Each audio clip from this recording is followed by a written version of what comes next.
The transfer portal reopened Saturday. It's going to be a 15-day transfer portal from April the 15th to April the 30th. In this Wild West era of college football, the transfer portal is as much a story as National Signing Day, the early signing period, the hot recruiting months, which are usually in June. Transfer portal is as big of a deal nowadays.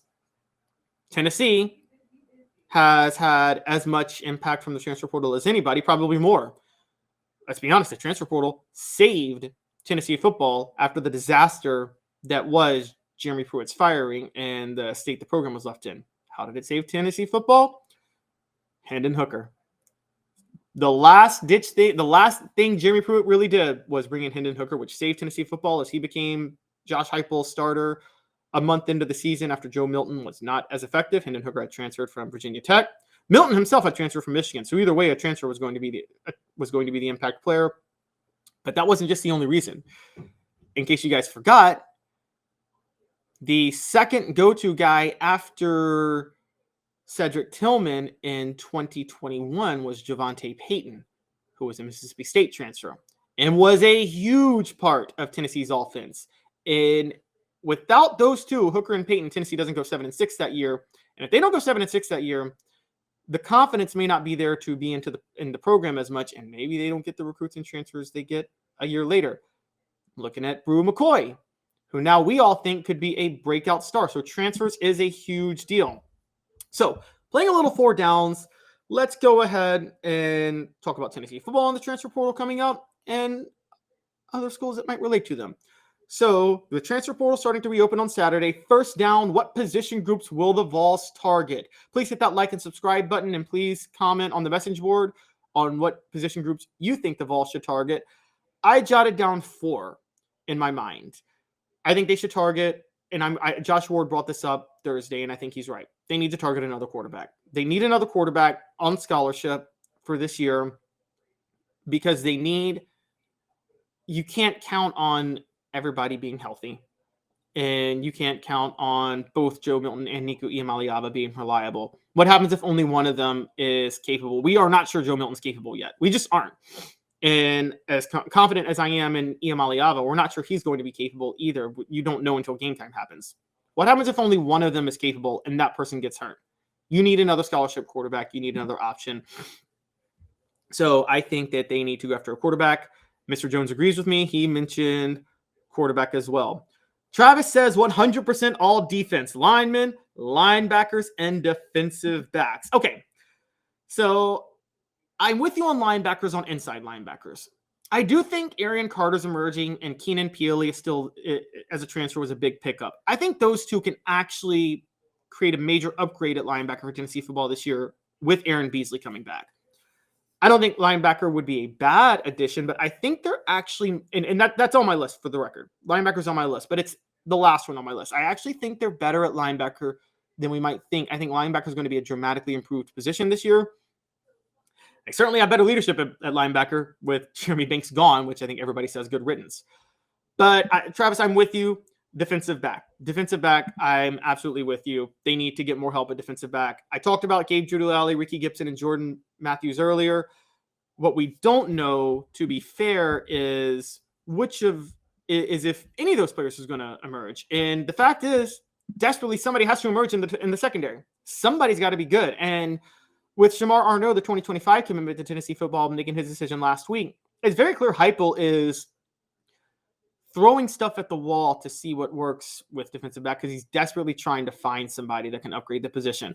I'm a history major, and I'll tell you, it's one of what it reminds me of, just to go history nerd real quick, is in the 1930s during the New Deal, during the Great Depression, the New Deal was actually FDR throwing stuff at the wall to see what would work, to see what would happen and what would be popular, because there was really no method to get out of the Depression. Nobody really knew what to do. So they threw a bunch of so the New Deal, the legislative initiatives were just throwing stuff at the wall to see what worked. And that's how you got Social Security, the Tennessee Valley Authority, and all of those things. So that's what Josh Heupel is doing with defensive back right now. Throwing stuff at the wall, desperately trying to find somebody that can shore up the situation at cornerback. And he needs another safety with Trayvon Flowers gone. So yes, get defensive backs, go all in still. I also think offensive line. I think depth might be a concern at offensive line this year. I think right tackle is going to be fine with Gerald Mincy and Jeremiah Crawford. Won't be as good as Darnell Wright last year, but I think it's going to be fine. Left tackle could be fine. We don't know yet with Andre Skerrick or John Campbell Jr. or somebody else. Where the question comes is on the interior. I don't think they found somebody to replace Jerome Carvin at left guard, and I don't think they found somebody to back up Cooper Mays at center. They need to look in the portal now because that could be a huge issue this year, particularly with how much they rely on the running game. So offensive line. And David Johns, you brought that up with offensive tackle and tight end. I'm not so sure tight end. They already did that with McCall and Castles. And I think if Castles doesn't work out, I think they have enough options, particularly Jacob Warren there. So I think they're going to be fine. And so I think that's kind of, I think that's fine. Last one I want to mention before I go to the message boards and then get a second down is I brought up, no, that was the last one, actually. I mentioned offensive line. Excuse me. Okay, so quarterback, defensive back, offensive line, and linebacker was where I am. You guys, let me know what you think. Mr. Jones says quarterback and best available players. Yes, on principle, take the best available players. But this is about where you can exert your energy realistically. David Johns said offensive tackle and tight end. And David Johns and Travis Case responds that there was a top 10 defense if there was a top 10, can't even talk. With a top 10 defense last year, Tennessee wins the national title. Offense and schedule gives Tennessee the opportunity. Travis, I don't even think they needed a top 10 defense. I think they needed a defense that wasn't going to let South Carolina score a touchdown every time they touched the ball, which they did last year. And so I don't think you're ever going to see a top 10 defense with this offense. I think the tempo is going to limit what the defense can do, and they're just going to play too many possessions. So I think with that, I think you're going to have a bit of an issue there. And so before I get to second down, Mr. Jones, you asked who is our field goal kicker, who is Tennessee's field goal kicker. They have a couple of options, but the big one is they added Charles Campbell, a transfer from Indiana last year. Eckler spoke about him yesterday, funny enough. He said that Campbell has, quote, tremendous competitive spirit. I don't know what that means. I don't know how competitive you have to be as a kicker. I think you need to just be mentally clear. But what do you say about a kicker, to be fair? And it was very clear that Campbell was offered because they needed an immediate kicker. So I think Campbell's going to be the guy, and he will be probably pretty reliable. He comes from Indiana. All right, so moving on to second down. So the first down was what position groups will the Vols target. I think they're going to go for a quarterback, defensive back, offensive lineman, and linebacker. Second down. Where will Vols see some of their own players transfer? Where will they lose transfers? Now, there's a little bit of a hot take. If you guys think Tennessee's going to lose any transfers, who do you think will transfer out? Y'all ready for a hot take from me? I think it's going to happen at running back. I think it's very possible you see Jalen Wright or Jabari Small transfer, probably Jalen Wright. The reason is Jalen Wright is the all-purpose back. Dylan Sampson has been balling this spring. He's probably going to take that role away. Doesn't mean for sure he'll transfer, but it's possible. So I do think you will see a transfer at running back. You already saw one last year with Justin Williams-Thomas. I think you're going to see another one. I think you're going to see another transfer at running back. And by the way, if Cam Seldon transfers, which I doubt he will, but if he hits the portal, I'm counting that because they tried him at running back this year, even though he came in as an athlete. I also think you might see a transfer at wide receiver. Now, Josh and I spoke yesterday, and Josh Ward, and we both agree that there's a four-man rotation right now at receiver. Brew McCoy, Ramel Keaton, Squirrel White, and Dante Thornton. I think all of those are staying because I think unless you're outside of Ramel Keaton, the others could make an impact next year, even if they don't this year when the one making an impact this year leaves. So I don't think you're going to see any transfers there. But there were a bunch of other receivers, Caleb Webbs, the Nathan Leacocks, people like that who've come into the program the past couple of years. And they're the ones waiting in line after this unit leaves. And the truth of the matter is, one of them is going to be the odd man left out. And we don't know who that'll be. And given the fact that Josh Heupel doesn't run like a 5-6 set rotation at receiver, you're going to see a couple of receivers transfer out. I do believe that. I also believe, as desperate as Tennessee is to target defensive backs in the transfer portal, and they should be, they got a lot of defensive backs right now. And a lot of them aren't that good. And a lot of them are going to realize they're not going to see a lot of playing time. And I think you will see a couple of defensive backs in the transfer portal too. So I'm going to go running back, wide receiver, and defensive back is where you will see transfers. That's my second down. Mr. Jones says injuries happen, especially at running back. That is true. But if you're an athlete and you think you could start somewhere else immediately, would you really bank your future on the potential of an injury? And then even if the injury happens, you have to compete for a starting job with somebody else. I'm not talking about a second string guy, but yeah, Mr. Jones said Nathan Leacox is in his first season. He can redshirt, but he could play this year. I don't think Nathan. I didn't say I think. I should have been clearer. I don't think Nathan Leacock is going to transfer. I think with guys like him in the rotation, you could see somebody else transfer. There were about 4 commitments at receiver in the 2022 recruiting class. I think only one of them so far has hit the transfer portal. I think you're going to see more from that class at the portal. I don't know who. That's not going to be Nathan Leacock. Nathan Leacock could be the reason somebody else hits the portal, though. Couple other quotes from Mr. Jones before I go to third down. South Carolina deliberately mucked up the field, leading to Hooker's injury. And YouTube, before you come at me, I said mucked, and that's what Mr. Jones said. It said mucked. So don't try to accuse me of saying something I didn't say. And if Hooker didn't get hurt, he would have let a comeback. Okay, Mr. Jones. Yes, they messed up the field. Tennessee's defense was historically bad that game. And it wasn't bad by Tennessee standards of how they were bad for most of last year. South Carolina scored a touchdown in every possession that they were trying to score a touchdown on except one.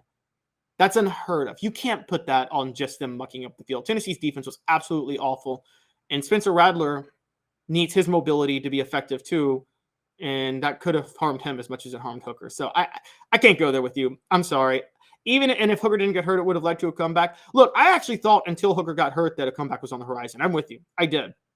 But the truth of the matter is Tennessee couldn't stop South Carolina to save their lives. So to make a comeback, you would have had to stop them or recover a bunch of onside kicks. So I got to be honest. I disagree with you on that. I do. I don't think that had any impact. All right. Moving on to third down. What type of splash will the Vols make in the transfer portal? What type of splash would the Vols make in the transfer portal over the next 2 weeks? Could we see them add a Dante Thornton like they did at wide receiver the first time around? Could you see a defensive back come through somewhere? This is where things get interesting, guys, because there are going to be some very elite players in the transfer portal this time. And obviously, as Mr. Jones said earlier, you go quarterback and then best available players, regardless of position. I agree with that.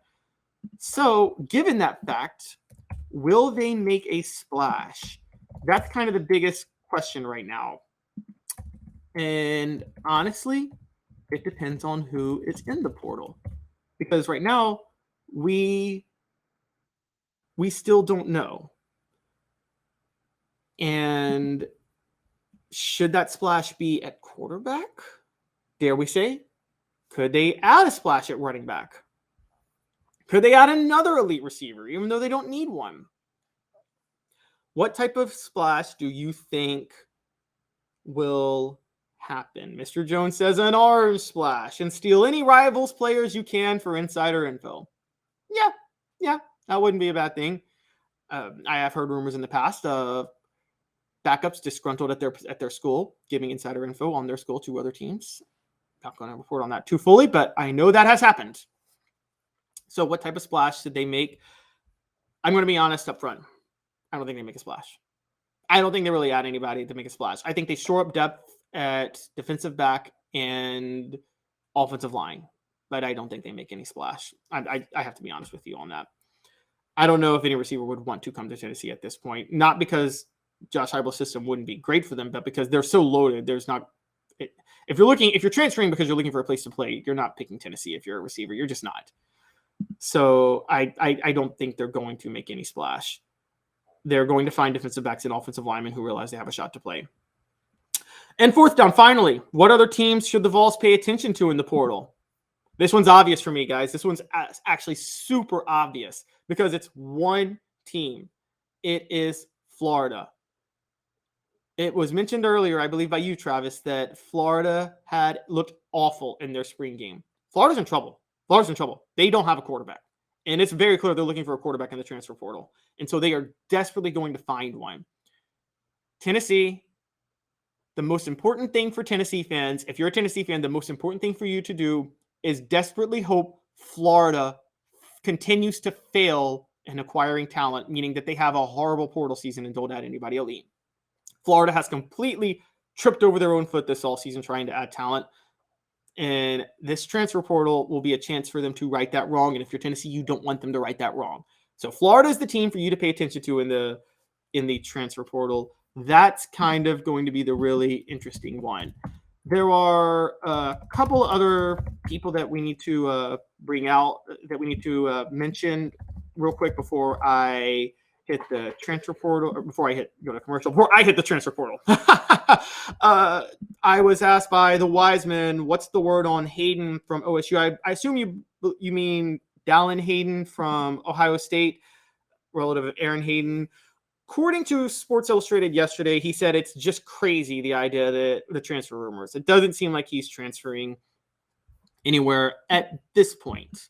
Now, things could change, but doesn't look like he's transferring at this point anywhere. And quite honestly, I did bring up Tennessee could find another elite running back, but honestly, with Dylan Sampson, I don't think anybody's coming to Tennessee at running back. I think they're transferring out of Tennessee. I don't think Tennessee is going to add any elite talent at the skill positions.